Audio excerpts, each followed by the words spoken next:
और मेरे जुगाड़ू कोडर्स, क्या हाल चाल है भाई। चलो अब करते हैं सी मतलब अरे क्लास के कॉन्सेप्ट का कंज्यूमर बनाते हैं यार। सिंपल सी बात है यार, अब बारी आ गई है क्लास के और अच्छे वाले कॉन्सेप्ट्स के बारे में प्रैक्टिस इंटरव्यू क्वेश्चन करने का। और अगर इस वीडियो से तुम्हें कुछ भी नॉलेज इंक्रीमेंट हो रहा है तो भाई जल्दी से इस चैनल को सब्सक्राइब करो और वीडियो को लाइक ज़रूर करना।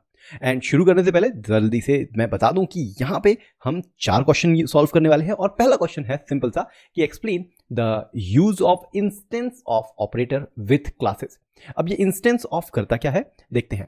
तो अगर मैंने एक क्लास बनाई वंस अगेन, फिर से एनिमल नाम की मूवी नहीं, अरे ये तो क्लास है यार, ठीक है, ये बना दिया मैंने। अब मान लो मैं इसका एक इंस्टेंस बनाता हूँ, तो मैंने कहा फिर से डॉग एक इंस्टेंस है इस क्लास का। अब मुझे चेक करना है कि क्या ये डॉग जो है वो सही में क्लास का इंस्टेंस है एनिमल वाली। तो उसके लिए मैं यूज़ करता हूँ ये इंस्टेंस ऑफ मेथड। तो ये देखो यहाँ पे ट्रू आ गया। लेकिन हो सकता है मेरे पास एक क्लास है बुक नाम से, ठीक है, और यहाँ पे हो सकता है एक बुक बना रहा हूँ मैं जिसका नाम है शू डॉग। अब आपको पता है यार शू डॉग क्या है। शू डॉग एक बुक है नाइकी जो होता है ना उसके फाउंडर के। मेरे पास रखी है ये बुक, मैं तुम्हें दिखा भी सकता हूँ, ये रही बुक, ठीक है, शू डॉग। तो आगे बढ़ते हैं यहाँ पे। अगर मैं शू डॉग को कंपेयर करता हूँ इंस्टेंस किससे, एनिमल से, तो क्या होगा, ऑब्वियसली तब तो आ जाना चाहिए हमारे पास फॉल्स। सो यहाँ पे ये आना चाहिए फॉल्स, एंड ये देखो ये आ गया फॉल्स। तो अगर मैं इसका इंस्टेंस चेंज करता हूँ कि भाई ये किस क्लास का इंस्टेंस बना है, तो ये बुक का बना है, इसलिए ट्रू हो गया। बहुत सही, ये पहला क्वेश्चन था जिसको हमने अच्छे से समझा। इंस्टेंस जो ऑपरेटर है वो इसलिए यूज होता है किसी भी इंस्टेंस को, किसी भी ऑब्जेक्ट को, क्लास के ऑब्जेक्ट को पता करना है कि वो किस क्लास का ऑब्जेक्ट है, उसके लिए यूज होता है, ठीक है। चलो अब आगे आते हैं। हमारे पास है फिर कि भाई ये how can you create a singleton pattern using JavaScript. ठीक है भाई बता देंगे, लेकिन उससे पहले ये तो बताओ ये सिंगलटन पैटर्न होता क्या है। तो भाई देखो, अब सिंगलटन पैटर्न कहलाता है कि अगर किसी क्लास से तुम्हें कोई वेरिएबल की वैल्यू लेनी है, तो जब भी तुम उस क्लास को कॉल करोगे उस वेरिएबल को गेट करने के लिए, पूरा जो ऑपरेशन है वो बार बार होगा। तो अगर एक ही तरह का ऑपरेशन 10 बार करते हो तो यार उसको तुम बार बार ना करके सिर्फ एक बार करो। सिंगल, यस, सिंगलटन का मतलब ये सिंगल, एक बार। ये कैसे यूज हो सकता है, देखो कभी कभी क्या होता है, जैसे तुम्हें एक यूजर क्रिएट करना है। अब यूजर क्रिएट करने के लिए तुम्हें 10 चीजें चाहिए, ठीक है। तो वो यूजर को क्रिएट करने के लिए तुमने बना तो लिया, अब प्रोग्राम रन हो रहा है, प्रोग्राम रन होते ही तुम्हें 5 बार वो यूजर की जरूरत पड़ी। तो क्या हर बार तुम जब यूजर की जरूरत पड़ेगी तो यूजर क्रिएट करोगे?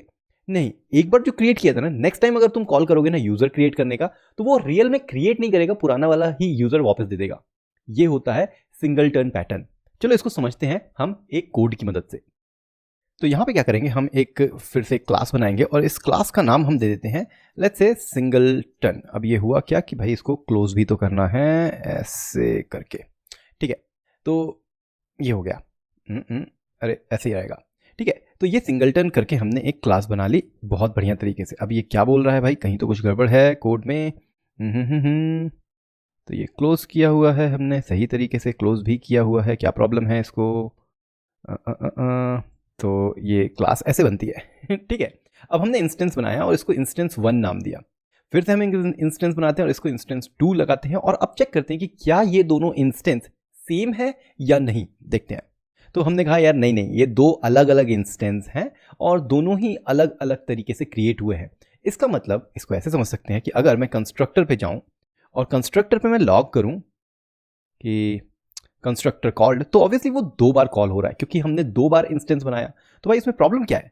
प्रॉब्लम कुछ नहीं है, लेकिन हो सकता है तुम्हें ऐसा सिस्टम करना हो कि यार कितनी भी तुम क्लास के ये इंस्टेंस क्रिएट कर लो, कितने भी बार नया क्लास बना लो, वो वही जो फर्स्ट टाइम क्लास बनी थी ना उसी को रिटर्न करेगा। अब ये कैसे कर सकते हैं, देखो। तो यहाँ पे क्या करेंगे, हम यहाँ पे सबसे पहले लिखेंगे कि यार एक सिंगलटन नाम का इंस्टेंस है अगर, तो उसके लिए क्या करना पड़ेगा, हमें एक स्टैटिक इंस्टेंस क्रिएट कर रहे हैं। अब इसको तुम कुछ भी नाम दे सकते हो, स्टैटिक वर्जन बोल सकते हो, स्टैटिक आई एम कोड, कुछ भी लिख सकते हो। मैंने इंस्टेंस नाम दिया है, ठीक है। अब क्योंकि ये स्टैटिक है, अब याद है स्टैटिक हमने पढ़ा था कि स्टैटिक बिना क्लास का इंस्टेंस बनाए कॉल कर सकते हैं ये वेरिएबल को। तो ये वेरिएबल है और हमने कहा कि अगर इंस्टेंस जो है वो वेरिएबल अगर है उसमें कुछ वैल्यू, तो भाई वही इंस्टेंस क्रिएट कर दो। अदरवाइज स्टैटिक और सिंगलटन इंस्टेंस जो है वो दिस होगा। अब ये बहुत कंफ्यूजिंग हो रहा है, 2 मिनट रुको, अभी समझ में आ जाएगा। तो यहाँ देखो मैंने 2 बार इसको इंस्टेंस बनाया है और 2 बार दोनों इंस्टेंस को अब जब मैं कंपेयर कर रहा हूँ तो ये ट्रू आ रहा है और कंस्ट्रक्टर सिर्फ एक ही बार कॉल हुआ। चलो देखते हैं हो क्या रहा है यार। देखो फर्स्ट टाइम जब मैंने कॉल किया तो ये गया सिंगलटन वाले क्लास में सबसे पहले ये कॉल होता है कंस्ट्रक्टर में कॉल हुआ। इसने कहा क्या ये सिंगलटन जो ये सेम क्लास है, सेम क्लास की, अपनी ही क्लास की बात कर रहा है, उसी क्लास के इंस्टेंस वाला जो वेरिएबल है जो कि एक स्टैटिक वेरिएबल है, क्या उसमें कुछ वैल्यू है? अगर वैल्यू है तो वो वैल्यू को रिटर्न कर दो, लेकिन अगर वैल्यू नहीं है तो क्या करो, उस वैल्यू को दिस मतलब जो भी इंस्टेंस क्रिएट हुआ है वो इस सेम क्लास को इंस्टेंस को उसमें डाल दो, इसलिए इसका नाम इंस्टेंस दिया है। ठीक है, अब हुआ ये पहली बार कॉल हो गया इसीलिए कंस्ट्रक्टर भी कॉल हो गया क्योंकि शुरू में इस वेरिएबल की कोई वैल्यू थी ही नहीं। ठीक है ना, अब हमने दोबारा कॉल किया इसको, सेम क्लास को फिर से बना रहे हैं, तो कंस्ट्रक्टर में गया, उसने कहा यार इंस्टेंस में कोई वैल्यू है क्या? अरे हाँ है, क्योंकि ये स्टैटिक वेरिएबल है तो इसकी वैल्यू हर क्लास में सेम रहेगी। ठीक है ना, क्योंकि ये इंस्टेंस से रिलेटेड ही नहीं होता है। ठीक है, तो इसलिए जब नेक्स्ट टाइम दोबारा हमने कॉल किया तो उसमें इंस्टेंस की कुछ वैल्यू मिल गई, और क्या वैल्यू थी? पिछली वाले जो हमने क्रिएट किया था ना क्लास, वो वैल्यू थी दिस, इसलिए हमने वही वैल्यू को रिटर्न कर दिया। तो इसलिए दोनों ही इंस्टेंस एग्जैक्टली सेम है। यार ये कॉन्सेप्ट बहुत इंपॉर्टेंट है, इसको याद कर लो, अच्छे से अपने मेमोरी में बिठा लो क्योंकि ये काम आता है भाई। इसको मैं कमेंट कर देता हूं क्योंकि ये क्वेश्चन हमारा हो गया है कंप्लीट। Singleton pattern done. भाई अगर नहीं समझ में आया फिर से बैक करो और फिर देखो। और अभी मैं एक चीज़ बता रहा हूँ कि अगर ये सिंगलटन पैटर्न वाली कहानी अगर तुमको समझ में आ गई ना भाई, तो प्लीज़ जाओ इंस्टाग्राम पे और अपनी स्टोरी में मुझे करो टैग कि क्या सीख रहे हो तुम। और सिंगलटन जो है बहुत इंपॉर्टेंट है, सिर्फ जावास्क्रिप्ट में नहीं, नॉर्मल प्रोग्रामिंग के कॉन्सेप्ट में भी बहुत ज़्यादा काम आता है सिंगलटन पैटर्न। ठीक है, चलो अब आगे बढ़ते हैं, यहाँ पे आते हैं। Explain the concept of method चेनिंग in JavaScript classes. भाई मेथड चेनिंग समझाने के लिए भाई ऐसी समझ लो बात होती है कि यार देखो तुम्हारे स्कूल डेज में क्या होता था कि जब लाइन लगती थी ना, एक के बाद एक बंदा होता था, एक के पीछे एक, जो है कभी कभी ठंडी के टाइम में हम स्वेटर पकड़ लेते थे, उस सामने वाले का स्वेटर पकड़ के फिर जा रहे हैं लाइन से पूरी, तो वो चेन बन जाती थी ना। ठीक है, तो हो क्या रहा है कि फर्स्ट जो भी स्टूडेंट है उसको जो इंस्ट्रक्शंस मिले होंगे ना वो पास ऑन होते जाते हैं उसके पीछे, तो मतलब एक के बाद एक चीज़ें कनेक्टेड है। हाँ भाई यही कनेक्शन वाला कहानी हमें करनी है क्लासेस में। चलो देखते हैं कैसे हो रहा है। तो मैंने एक क्लास बनाई कैलकुलेटर। ठीक है, इस क्लास के अंदर मैं एक वैल्यू बनाता हूं और इसको बोल देता हूं वैल्यू, और इनिशियलाइज कर देता हूं मैं 0 से, या नहीं भी करोगे तो भी चलेगा, सिंपल मैंने एक वेरिएबल बना लिया वैल्यू। ठीक है, अब मैं एक फंक्शन बना रहा हूं या मेथड उसको बोलते हैं, मैंने कहा टेक। ठीक है, यहां पे टेक में आएगी कोई वैल्यू जिसको मैं वैल बोल रहा हूं, और फिर मैं बोल रहा हूं this dot val is equal to value, ये वाली। और इसके बाद बहुत इंपॉर्टेंट काम कर रहा हूं, मैं रिटर्न कर देता हूं दिस मतलब जो भी हमारी क्लास है वो क्लास को रिटर्न कर देता हूं। ठीक है, इसके बाद मैं क्या करता हूं, एक ऐड नाम का एक फंक्शन बनाता हूं या मेथड बोलेंगे इसको, और वहां पे भी यही कर रहा हूं कि भाई जो वैल्यू थी उस वैल्यू में जो हमने नया वैल्यू दिया, इसको नंबर बोल सकते हैं, नम ऐड कर रहे हैं हम, तो प्लस इक्वल टू जो भी नम, और इसके बाद भी फिर से हमने रिटर्न कर दिया दिस। अब इन दोनों को हम करते हैं यूज। हमने कहा कैलकुलेटर का कैल नाम से बनाया, और इसमें हम कर रहे हैं कंसोल लॉग, और इसको समझने के लिए इस तरीके से लिख देता हूं। और फाइनली हम क्या कर रहे हैं, हम बोल रहे हैं कैलकुलेट टेक 10 और ऐड 5। अब ये डॉट लगा है ना, यही है चेनिंग, और at the last give the value. देखो अगर तुम सबसे पहले वैल्यू लेना चाहते हो तो वैल्यू आ गई, ठीक है, लेकिन वैल्यू इनिशियली तो डिफाइंड ही नहीं थी, तो इसलिए हमें करना ही पड़ेगा टेक 10। और क्योंकि ये वापस क्या रिटर्न करता है, ये वापस रिटर्न करता है तुम्हें दिस, मतलब इंस्टेंस ऑफ ये कैलकुलेटर क्लास। तो अगर इसको मैं कंसोल लॉक करता हूं तो देखो क्या आया, हमारे पास वो कैलकुलेटर ही आ गया। इसको अगर मैं हटा देता हूं, देखना भी क्या होगा, हटाने के बजाय मैं इसको इस तरीके से दिखाता हूं। देखो कैलकुलेटर टेक 10 किया तो भी वही आया, और सिर्फ कैलकुलेटर को मैंने कॉल किया तो भी वही आया, तो हमेशा वही एक क्लास आ जाती है। तो टेक 10, अब ये टेक 10 के बाद मैं फिर से करता हूं ऐड 5। ठीक है, ये वही बात हो गई, कैलकुलेट डॉट ऐड 5।